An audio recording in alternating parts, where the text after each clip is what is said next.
Thank you to each of the witnesses for being here. Thank you for your service helping keep this country safe.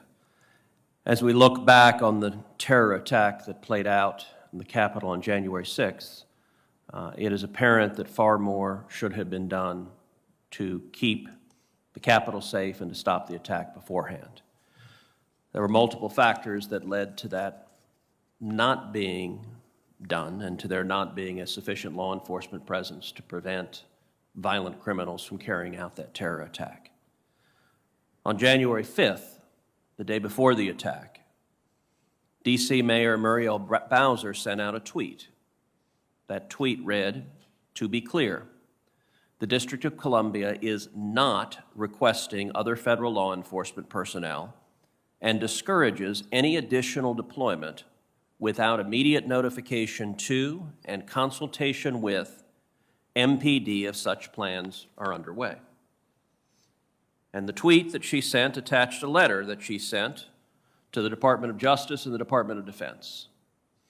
That letter, in turn, read as follows: "As the law enforcement agency charged with protecting residents and visitors throughout the District of Columbia, the Metropolitan Police Department is prepared for this week's First Amendment activities. MPD has coordinated with its federal partners, namely the U.S. Park Police, U.S. Capitol Police, and U.S. Secret Service, all of whom regularly have uniformed personnel protecting federal assets in the District of Columbia. This week, MPD has additional logistical support of unarmed members of the D.C. National Guard who will work at the direction of and in coordination with MPD. The District of Columbia government has not requested personnel from any other federal law enforcement agencies. To avoid confusion, we ask that any request for additional assistance be coordinated using the same process and procedures. We are mindful that in 2020, MPD was expected to perform the demanding tasks of policing large crowds while working around unidentifiable personnel deployed in the District of Columbia without proper coordination. Unidentifiable personnel, in many cases armed, cause confusion among residents and visitors and could become a national security threat, in no way for MPD and federal law enforcement to decipher armed groups.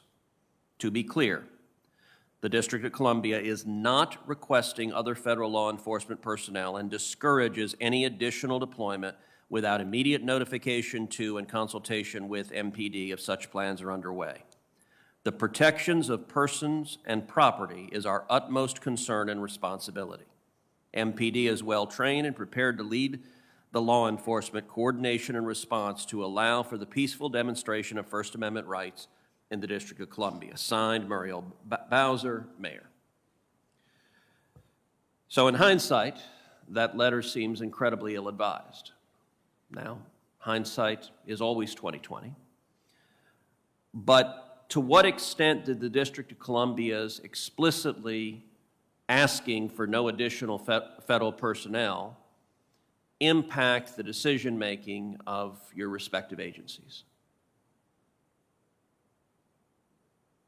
Senator, I'll go first. In my oral statement this morning, I mentioned that letter because it was a communications that they were looking for no more support.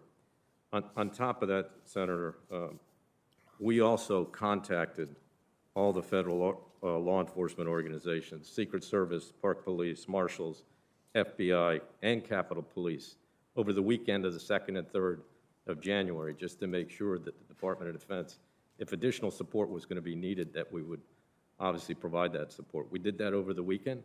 Then we received that letter on the 5th, and based on that, it was clear that there was no additional support needed for our law enforcement partners or the city, the district, rather. Well, let me follow up on that, Mr. Salasis. Mr. Sund, who testified before the Senate last week, said that he had requested the support of the D.C. National Guard on January 6th, but that the Army Secretary denied his request, saying, quote, "I don't like the visual of the National Guard standing a line with the Capitol in the background." Is that accurate? Senator, I'm not aware of the Secretary of the Army talking to Chief Sund about the D.C. National Guard and the Capitol. It's been reported by others that there were other folks that made that contention to the DC, the Capitol Police, but I'm not aware of the Secretary of Army doing that. In fact, nobody in the chain of command disapproved the request on the 6th of January from the Capitol Police. Nobody disapproved that. So the various authorizing memoranda from January 4th and January 5th suggest that the National Guard was significantly restricted on the 6th. While Ryan McCarthy, the former Secretary of the Army, approved the D.C. National Guard to support MPD in some ways, he expressly withheld authority to employ the Quick Reaction Force, and he lacked authority to authorize the issuance of weapons and riot gear, among other things. Could you please explain what you understand to be the restrictions placed on the Guard? Senator, again, there's a very strict chain of command for the D.C. National Guard. It runs from the Secretary of Defense to the Secretary of the Army to the D.C. Guard Commanding General Walker. Anytime the military is going to deploy to civil disturbance operations, it requires the Secretary of Defense's approval. The memos that were published on the 4th of January and respectively on the 5th of January, those were to provide additional guidance to, number one, the memo on the 4th from the Secretary of Defense to the Secretary of the Army. He wanted to make decisions if the National Guard was going to be employed in any kind of operation that required helicopters, bayonets, the things that are on the letter.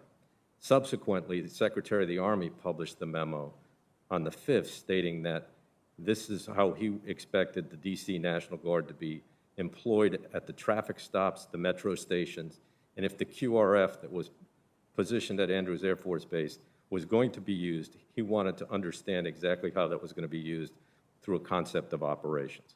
That's what those documents that.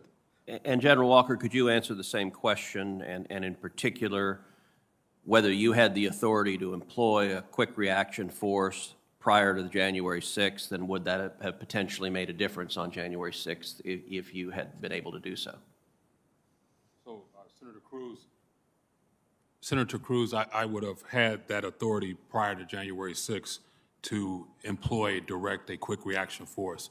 So the Secretary of Defense, his letter authorizes me to use the quick reaction force, and it says only as a last resort, where the Secretary of the Army, his direction to me withholds the authority to use the quick reaction force, and he will only authorize that and only after he has a concept of operations sent to him, a CONOP sent to him.